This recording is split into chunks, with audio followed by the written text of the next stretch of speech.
This is Superintendent Mike Morris. Thank you for joining us. It's Thursday, the 17th of December. See the snow whipping around as the wind is going, and so a very good time for having a coffee hour. Again, I'll introduce our guests in a minute, but we did want to have a conversation today, a continuation of a meeting we had last month, thinking about how to go through COVID winter, how to support the social and mental health of all of us, everyone in our community, and particularly around our students. And so joining me today are Sarah and Courtney. So thank you again for being here, Sarah and Courtney. They work with us through their association, the Bright Center, and they're great resources for us to be thinking about this topic. I want to note a couple things as we start. Just one thing to note is if there are questions or comments that come through, you can put them in the chat feature, which is in the lower right-hand corner, should be in the lower right-hand corner of the screen. And we have some pre-selected questions, things we're hearing a lot as well that we can start with. We will be starting with Sarah and Courtney talking a bit more generally, and then making it more interactive for the second half of the session today. The other thing to note, and this came up with a lot at the last session, is that these sessions are available to watch afterwards. So if you got something from this, if something you want to share with friends, neighbors, this YouTube link that you're using will last indefinitely, for better or worse, right? And please do share it along with others. But at this point, I'll have Sarah and Courtney introduce themselves and take us through some of their initial thoughts, and then we'll open it up for Q&A as we go. But thank you for joining us again, Sarah and Courtney. Yeah, thanks for having us. Hi, everyone. My name is Sarah Rigney. I'm an independently licensed clinical social worker here in Massachusetts. I work for the Bright Central team. Bright stands for Bridge for Resilient Youth in Transition. And we are a Tier 3 intervention supporting students returning from mental or medical health absence and reintegrating back into school. And prior to being on the Bright team, I was an outpatient clinician down in Springfield, Massachusetts for 10 years. So this is my colleague, Courtney. Hi, I'm Courtney. Enjoying the weather here. You have an Atlanta girl that somehow ended up in Massachusetts. Really interesting time to be here today. I, much like my colleague, am also a licensed clinical social worker, and I work with the Bright program. Have been doing this for a little while. Really enjoy working with youth, especially our students, because I say they're at the stage and point in their journey where it's most integral to who they will become. And so this is an opportunity for us to help you all get to a place where you can help your students and your children and individuals live into the best versions of themselves that not only you can see, but they can see and envision too. So thank you all for having us, and thank you all for joining us. And we just acknowledge that this is a time of a lot of uncertainty for everybody on the call, and we're holding that uncertainty and trying to live into the little spaces where we can, where there can be some hope, that the unknown won't be so unknown, and that the things that have ended, all of them won't have to stay done or gone. There are some things that we'll be able to bring back and to bloom and bring to life. So we're really going to talk with you just how do we deal with this season that really feels like it's a little dark, a little dreary, and it can appear at times to be a little hopeless. So Sarah, I'm going to let you take us away. Thanks. I think in particular in checking in with schools and folks this week, I'm hearing that something has really shifted for folks in this last week heading into the winter holiday break, where people are just really feeling the stress and the strain of the times in particular. So I want to acknowledge that. If that is something that really resonates with you, know that you are not alone in that. A lot of other people are experiencing the same thing. Anyway, I would just remind you of something that we were actually talking about on our team today, and it came up in another school meeting where it was this reminder that, there are 4 components to maintaining resilience, in the face of what we're considering a very slow-moving, traumatic global event in the form of this pandemic. And those 4 things are really working to maintain connection with people in the safest way possible right now, right? Which is still physically distanced, but that doesn't mean that we shouldn't still be connected with folks. That's actually a really important way to continue to stay grounded and feel like you're not isolated and alone, even if that's actually part of your instinct is to withdraw. staying connected is actually a healthier choice. The other thing is continuing to find some way to build in some degree of predictability in your life. I've talked recently to some folks who are mentioning that even though that they maintained a pretty decent schedule for several months in the pandemic, and most recently that has all started to fall apart with the onset of winter and the change in the daylight, and also just the persistence with which the pandemic is really kind of pushing and putting stress on people. So going back to some basics can be really helpful around creating predictability in your day-to-day routine. I talked to one assistant principal who just said, when things are going really off track for me, he's like, I just focus on making my bed every day. And I do that and make sure I do that one thing every day. And then what I notice is usually by day like 3 or 4, I can do like 1 or 2 more things every day. And then after that, I kind of find that I'm back on track, right? The third thing is moderation, right? It's this idea that when we're under more extreme duress, right, we can't keep just doing the same thing we've always done, right? And part of that is because we have to be allowed to respond to the stress. And that means really diverting our attention and our energy and our resources to just managing the stress. For those of you who feel excessively fatigued or that you're working even harder right now, it may be because you're really trying to do the exact same thing you were doing a year ago, just under pandemic conditions, right? We have to really be able to give ourselves permission to step back, modify, redistribute, and sometimes just call it when we notice it, right? Like, I'm just really tired. I need a break, actually, right? And then the last thing about building resilience is this idea of finding agency where we can, right? And then really embracing it. And again, sometimes that requires us to go kind of super granular on what are the things that I can control, that I do have, where I do have efficacy, where I feel like I can take ownership of this. But we want to find those things and embrace them and really practice them on a regular basis. Because it's not unusual during a time like this, with something like a pandemic going on, that things would feel even more out of control, and that can feel destabilizing. Courtney, anything you want to add? And as Sarah was talking, one of the things that came up with me, that as you begin to implement and embrace moderation, one of the things that's going to be really important to give yourself is self-compassion. And to give it, we're really good at giving compassion to others, extending to them that, you know what, you don't have to be perfect. You don't have to, we understand that life can be different and you can look different and show up different every day. We extend to them the idea that, you know what, your presence is what matters. You being here matters. But the question becomes is, can we extend that same self-compassion to ourselves? And by extending that compassion to ourselves, can we say that my best today is going to look different than my best this time last year? Or even can we tell ourselves, you know what, I need to make sure that I stay connected with myself. So one of the things is I'm not going to always just try to push through how I'm feeling. I'm going to acknowledge it. I'm not going to judge it. I will acknowledge it. And it's okay for me to attend to what my body is telling me it needs right now. It's okay for me to live into what my spirit is telling me it needs. It's okay for me to live into my mental needs, even if it says I need a break, and not feeling guilty about taking that break. And so really leaning into self-compassion and being connected, being kind. How you speak to yourself matters. What you say is what you live into. So saying, I am kind, I am enough, I am doing good enough. Repeating affirmations is really important. And it's something that you could do. You could do with your kids. You could do it together, stand in front, and it will change the tone. You can yell, we are enough. We got this. We are doing the best that we can. This is hard, but we are going to be okay. You can tell yourselves and say these things in your household, and it creates a hopefulness. And also making sure that you can get rid of some of the judgment, a lot of the comparison and the fixed ideas, and have a mindful moment. It's really important in these times.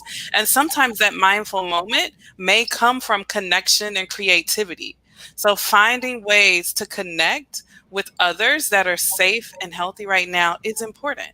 It could even be, maybe you're connecting with those in your house and you all decide we're going to leave a puzzle on the table and everybody's going to take turns doing this puzzle.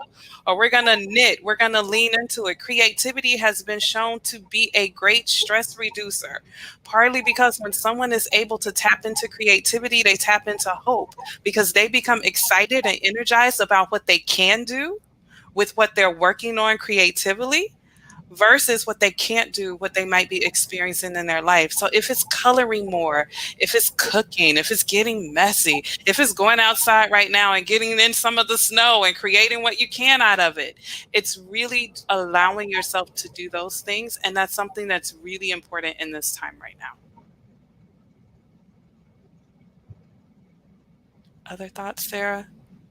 Well, I'm actually wondering if we want to pull up slide number 9 and just talk about, it's one thing to talk about giving ourselves permission. It's another thing to live into it, right? Because sometimes part of what we can run into is actually,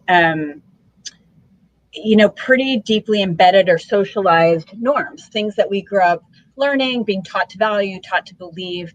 And if you look over here, so Courtney and I have been talking a lot about moderation these days with schools, and also talking about why it sometimes feels so hard to let go of things, right?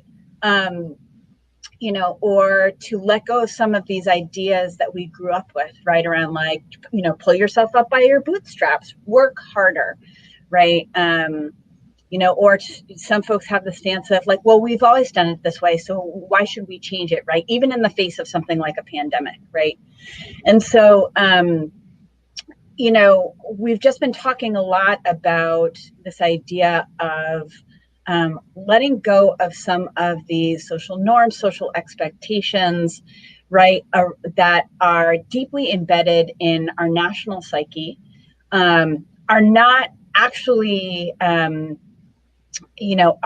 something we can actually choose to step out of, right? And that don't actually promote really great mental health, right? So in the face of a lot of stress and feeling like there's no reprieve anywhere in our lives, right? Being told to work harder is actually really detrimental to our health, right? And so what would it be like to let go of this idea of working harder and say, what would it look like to work smarter, right?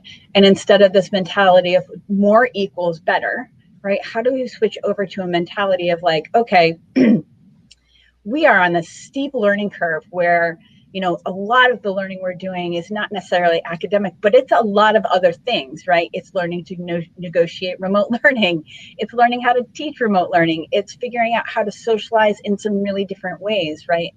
Can we both appreciate that and also think about when it does come to things like academics, how do we think about mastery, right? Can we think about the quality of the learning over, or like just task completion, that kind of thing?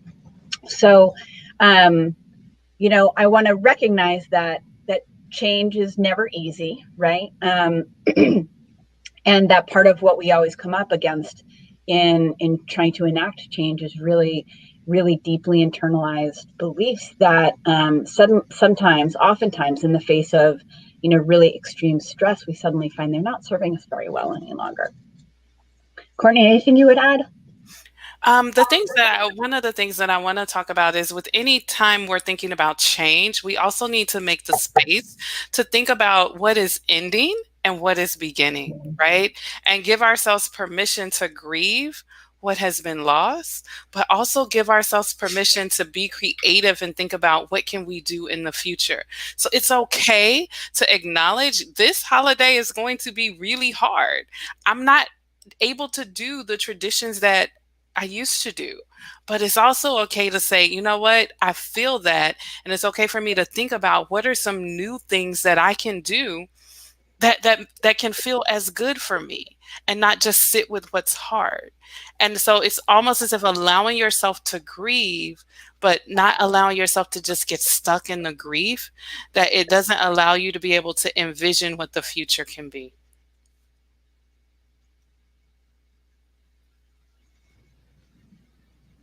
Okay, let me, there we go. There we are. Thank you so much for for those words and sharing that slide. I found it really helpful for all of us, because I think, what I experience is that, while our case counts are certainly higher across the country as well as locally, other things, compared to April, feel more normalized. And I think there's a lot of, for myself and what I hear, there's a lot of cognitive dissonance in that. And so I really appreciate the social norms piece, because I think it is confusing for all of us about how to make sense of it. And there's ironies and juxtapositions abound as we think about this. So I appreciate that. At this point, we'll open it up for any comments or questions. People can put that in the chat. A couple came to me, or things that I've been hearing about that I wanted to start with Courtney and Sarah about. And the first was certainly something I can identify with. I'm so tired of making decisions or having to navigate daily changes. I won't say I'm feeling angry, but I'm feeling angry and overwhelmed that I don't always know what to do to manage things differently, because it's been going on so long. So in response to that, some of that concern, how might you respond, or what advice might you offer? I would start just by validating it. It was a graduate school with a friend of mine who first used the phrase decision fatigue, and I was like, yes, that is the thing I have been feeling. And I have really come to recognize it as the pull between the things I want to do, the things that I'm grieving, like especially the disconnect from family and friends who, I'm just so used to seeing, and I just desperately miss them. Right. Which is the thing that leads me down the path of being like, well, maybe, right. Like maybe if we wear a mask or we get a test or we do all these things, like maybe that will make it okay. Right. And then underneath that is that fear of like, okay, but if I think about the worst case scenario, the last thing I want to do was ever unwittingly transmit something. Right. And so the tension of like, feeling like, when is it okay? When is it not okay? Is this situation different than that situation? And then how the holidays have really upped the ante around asking ourselves questions like that, because we so badly want to like have connection, has certainly been part of it for me. And so I know one thing I've wanted is like, I wish somebody would almost like just tell me and be like, just do this, right? And in some ways, I know, in order to give myself a reprieve from the fatigue of like all the decision making, we've had to kind of our family has had to draw kind of a line in the sand and say like we are going to err on the side of stringent, and it means, taking a deep breath and acknowledging that there's grief in this, and also that, we don't want to be on the other side having wished we made a different decision, right? And so that means also just being really extremely patient in waiting out some of the stress and the strain of just constantly having to hold, physical distance from people we deeply love and care about. I think, Mike, I'm thinking about, as you were talking and Sarah was sharing her information, my niece who would come to me for help with homework, right? She'll come the first time. And I'm like, okay, let's talk about what you can do. Okay, go try that. She'll come back. It's not right, Auntie. Give me something else and we'll talk through it. And the third time, she's like, can you just give me the answer? Can you just give me the answer? Like, this is the third time. I don't want to go back and think anymore. I'm overthinking. And in that moment, I would tell her, okay, Michaela, you're still going to have to think about it, but I'll let you put it to the side for a minute because this is non-urgent. So we're going to allow you to put it to the side. I'll allow you to think about something else, but I need you to know that we will come back to it. And maybe it'll be better if you're able to look at it with fresh eyes. And so when I say that, sometimes when we even think about our decision-making process, sometimes we feel like the stress and the pressure that we got to make this today. I got to make this decision. I got to decide it. And is it really something that we have to take care of today? Or can we actually take a moment and breathe? Right? Just breathe. If we can just slow the process down, then maybe it won't be so difficult to make. Right? And sometimes it's even, I tell anyone, if you're struggling with the decision, use the 24-hour rule. Wait 24 hours and come back to it, right? And even for those of us that like to shop, I have this thing, if it's still there and I come back tomorrow, I'll get it, right? Like, I'm not going to buy it right now because I don't know if I need to spend this amount of money, right? But even just in that, it gives me a moment to think about, okay, what values am I going to prioritize when I make this decision? What is it important to me? And is this really something I can live with or without? So sometimes the pressure that we're feeling is from the haste.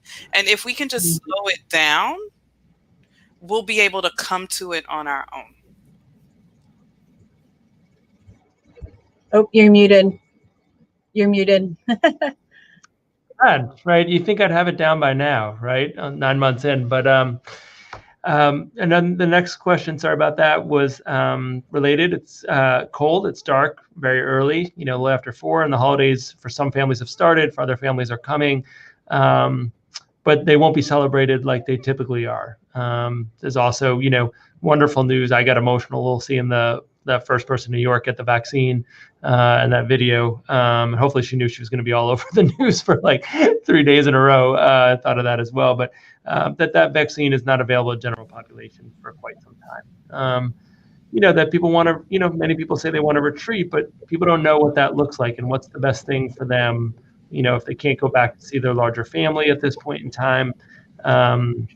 What is the right way to engage and disengage? I guess, I hear that a lot. I hear it a lot from staff and a lot from families. So just any thoughts, particularly as we had this, tomorrow's our last day, just a little context for us is tomorrow's our last day and we have a 2-week break. And that was designed kind of by the school committee months ago when it was 80 degrees and warm out and we wouldn't think of snow, Courtney.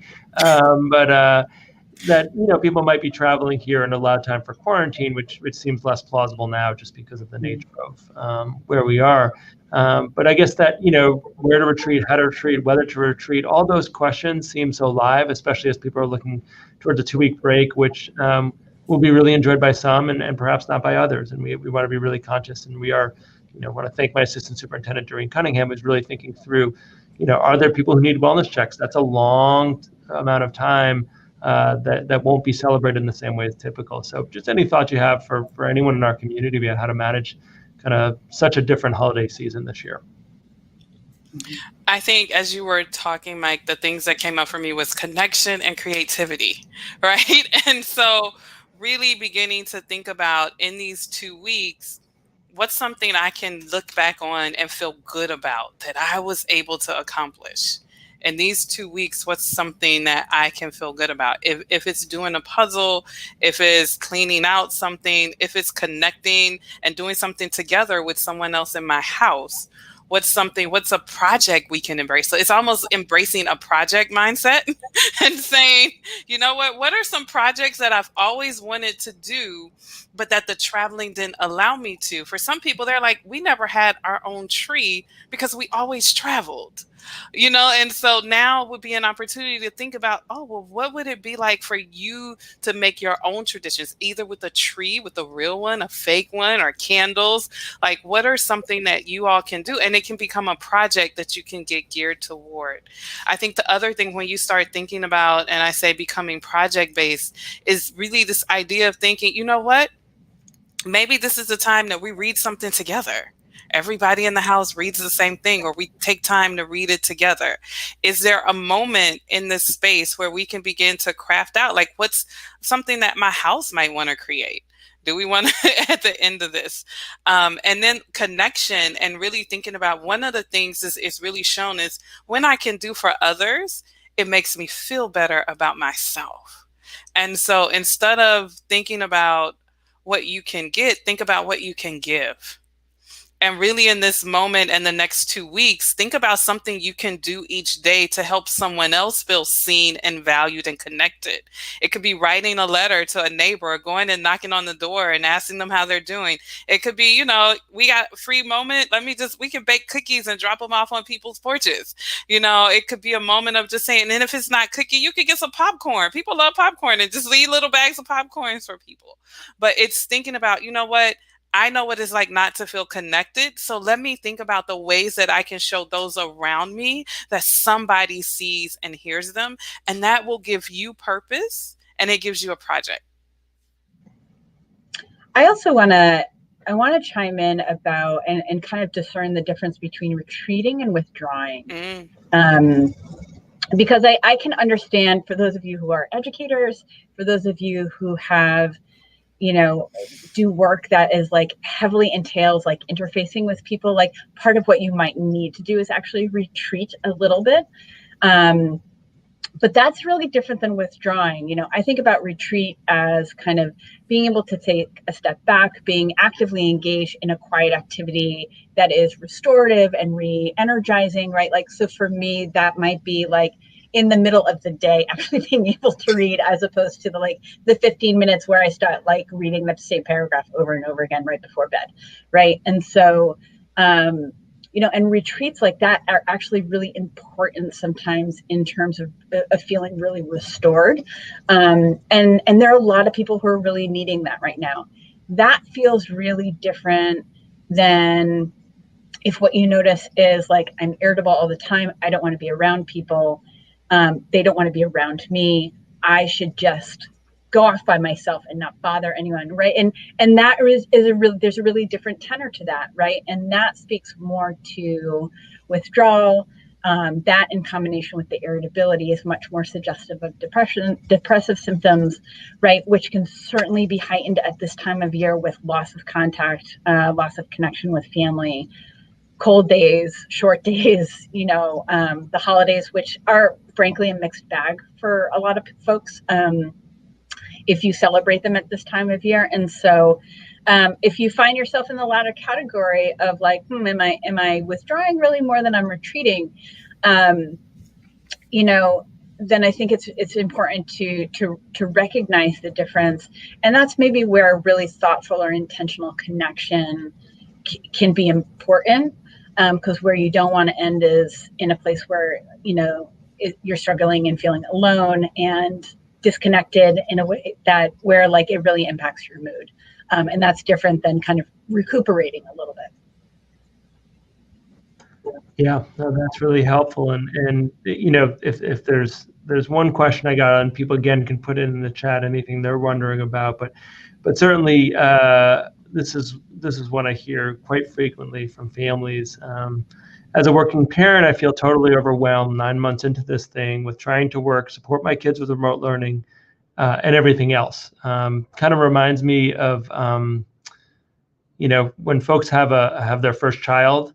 It's not so much just the baby that's hard. It's actually, how do you do the laundry? How do you do the dishes, right? It's everything else. It's like the baby is great and you're spending time with the baby, but and I think that's, people are being brought back to that time, that stress level. This is my thoughts, not anyone else's, but it has overtones of that feeling of overwhelm, of how do you support, the people in your care, as well as do your job. And that job could be, a job outside the home, whether it's done remotely, but it also can be the job of being in the home and all the responsibilities that parents have and caregivers have.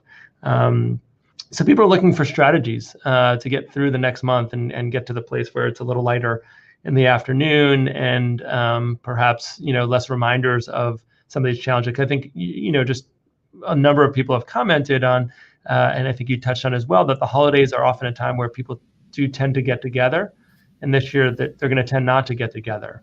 And so I think it is a reminder of kind of the COVID challenges that we have. So just any thoughts for the kind of working parent overwhelm, and those concerns that we hear a lot about, how to support those folks through the next month or two as we get through the holidays, and then we get to as Courtney will find out, the fun part of winter, where it's not like, oh, it's snowing for the first time in a long time. It's like, oh, it's sleeting and icing, and it's February 1st, right? That feeling. I'm not a winter person, as I said last time, but I think no one loves that feeling on February 1st where it's sleeting and icing. So long-winded way to say, working families, supporting kids doing virtual learning, all those challenges. What are some strategies they can employ to get through this winter?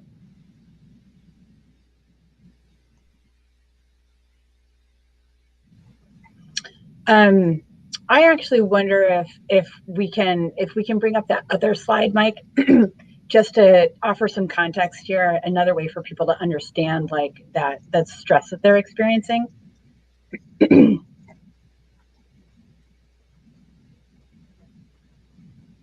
So as Mike pulls that up, one of the ways we've been talking about the pandemic here on the Central Bright team is actually describing it as a slow-moving trauma.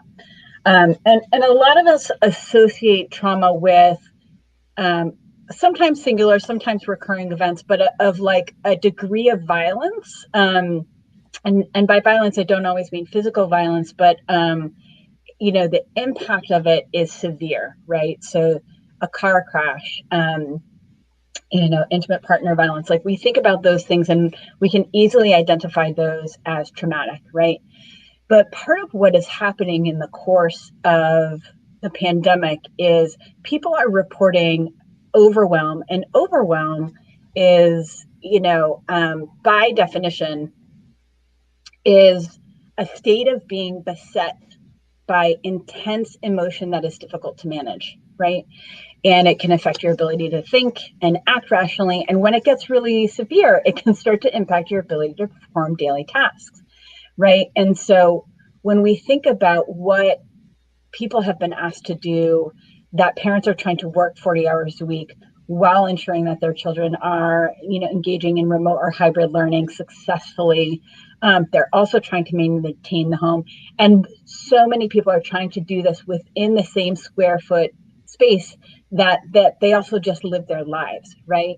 And so when people talk to me about like what they're experiencing, what strikes me is not only are they reporting symptoms that are actually really consistent with an acute stress response, which only happens in the face of trauma, but also they're describing that overwhelm, where even when you have good, solid coping skills, what's happening is there's this unrelenting pressure on them, which is kind of just, it's making those coping skills seem less effective. And so when in that place, it is normal for us to become irritable, to shut down, to try and move away from that feeling of like not being able to escape the pressure. And so, I think where this brings me back to is kind of really remembering what are the basics, right? What are the basics around maintaining resilience, routine, ritual, connection.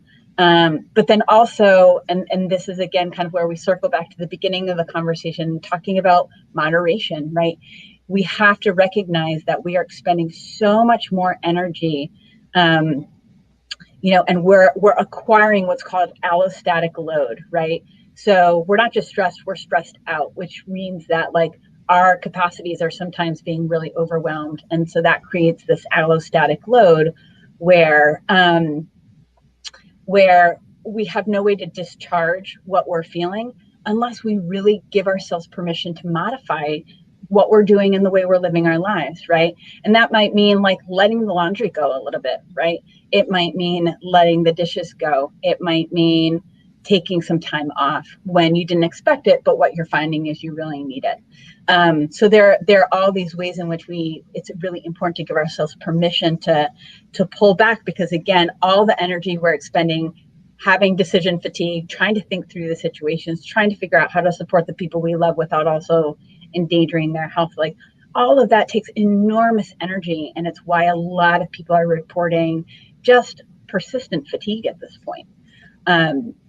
So, those are my immediate thoughts is kind of circling back to some of the things we talked about. One of the things that's coming up in the chat for you, a question that's coming up for you is, what do you do if it's a 13-year-old and that it's become, they're fragile, they're frustrated, they're angry, they're volatile, and you don't want to always be the person that seems like you're opposing them, right? You don't want to always do that way. So how can you, what's a way to join them as they're having these experiences? Yeah.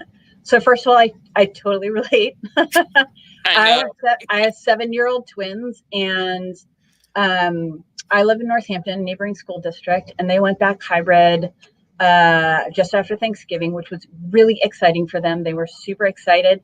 And immediately the weekend after they went back hybrid, we saw behavioral regressions in both of them. So one of them became really clingy, and the other one was like having tantrums 2, 3, 4 times a day. And so I think it's really important to recognize, first of all, that behavior is totally normal under the circumstances, right? And that I think validating the behavior is really important. Definitely, if you're a parent, if part of how your child is expressing the frustration and anger is in ways where, it's throwing something, right? Where's the balance between like, what, it is totally fine that you are angry. You are absolutely allowed to feel that way. And let's talk about ways you can share that you're angry or express that where it doesn't involve throwing an object, because that's actually not safe, right? So really giving permission for the whole range of feelings and responses, while also offering the containment of, I'm here, you can talk to me. If you can't talk to me, let's figure out who you can talk to. And also let's figure out the ways where you can like work out that anger and how that's coming out in ways that actually feels like it helps you manage it differently, right? Where it feels satisfying. I think one of the other things that might be helpful in this moment is, as I'm thinking about age of development at 13 and trying to be independent, and this need to have something that they're in control of. And so what can you think about that provides them with the opportunity to have some locus of control where everything may seem uncontrollable, and they might seem like, I don't have my own space anymore. I don't have my own friends. I don't have anything that's my own anymore.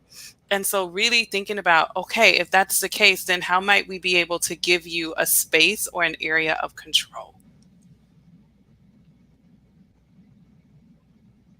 Thank you. Thanks for the good question. Another one is, and I think we're hearing this quite a bit, it's increasingly hard to get my kids to school. And in our district, that pretty much exclusively means virtual or online school. That some of the fatigue is set in, and that's becoming more challenging. And that, we hear a lot from families who are really struggling with their kids about trying to enforce them to be attending school in a different way. That feels different than it did 2 months ago, just because it's fallen into routine, and that routine is becoming more and more challenging for some families from what they communicate to us. And just any thoughts on what they can do to help with that?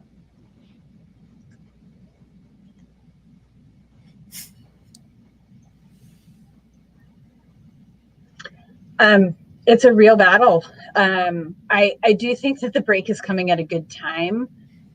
We've kind of, this last week, I think things have kind of moved into a different place for a lot of folks. And the thing is, like, it's not about teachers working harder, right? Because teachers already work really hard, and they are working so hard this year. And we are so, I know I'm like so deeply appreciative of like all the time, energy, and effort that teachers are putting in, including like, I don't know if anybody saw the recent video about teachers sticking stickers on their faces to try and get, every time a kid will raise their hand or respond in class, they'll put a sticker on their face, and kids have had a lot of fun with that.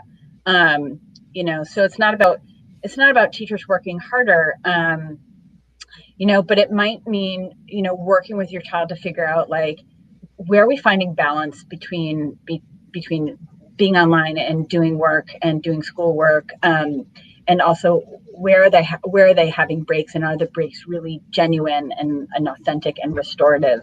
It may mean, for your particular kid, it could also mean, talking with the teacher about like, here's what I'm noticing with my child. Like, let's talk about how I can support them in showing up, and modifications we might need to make on our end to support them engaging when they can, and also finding balance on the other side of things. I know that's really tricky, but that's certainly where my head goes. Courtney, what are your thoughts? One of the things I keep thinking is really engaging them and asking them, instead of saying like, what is it? What do you look for? What are the things that are tolerable? Like, I know you're not linear, but there's some space, something about this that's tolerable. Okay, now let's see if we can start with that moment, and then see if we can blossom into more tolerable moments. It's also acknowledging, okay, well, maybe we need to talk about, can we craft a learning plan for you that's different? Or during the break, what can I give you? What do we need to think about? This is hard. Yes, even as adults, we get tired of sitting in front of screens, right? And what and like Sarah said, like, what can a real break look like? Right? Like, if you have a break, what can we do that it really looks like a break? Not shifting from looking at the computer screen to looking at the telephone, or not shifting from, but actually doing something that creates a mindful moment in that.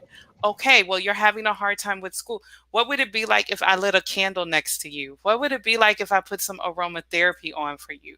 Is it better for you to have some light music playing in the background? Like, what can be calming for you that might make it a little bit easier to do what's uncomfortable? And I think this is a moment that we don't want to acknowledge sometimes, but on the other side of our discomfort is our learning and our growth. And so even saying, what can be a target for this week? You know what? You're finding it hard to be present in all of your classes. What if you can tell me 2 ways you contributed in 2 of your classes this week, and we're going to celebrate it? We're going to honor that moment. You found some, and you know what? Let's see if then we can get that to increase. But being able to show and affirm the small changes will lead to bigger changes. Well, the last question I've got, and then other people can jump in on the chat if they have a question they'd like to add, is, you sort of addressed this earlier, but one question I've received in the last couple of days is, and we've talked around it, but I think more directly is that we have a 2-week break coming up. What are some activities that, how are ways for families and children who have felt probably alternatively too connected and then not connected at all, right? I think, for many parents, they're more connected in terms of the remote learning in their kids' school, because, many families are working from home and seeing that. At the same time, that's not the connection that many families have typically had. What are some ways to kind of promote that family-child reconnection in ways that may be more typical and more familiar, and maybe kind of repairing some of the challenges that, the last question, that, pushing students to be online in their classes and those kind of different roles that many parents and guardians have had to play. We've got this kind of window, and how to make the best time of it to support both, caregivers' social emotional health as well as their children's.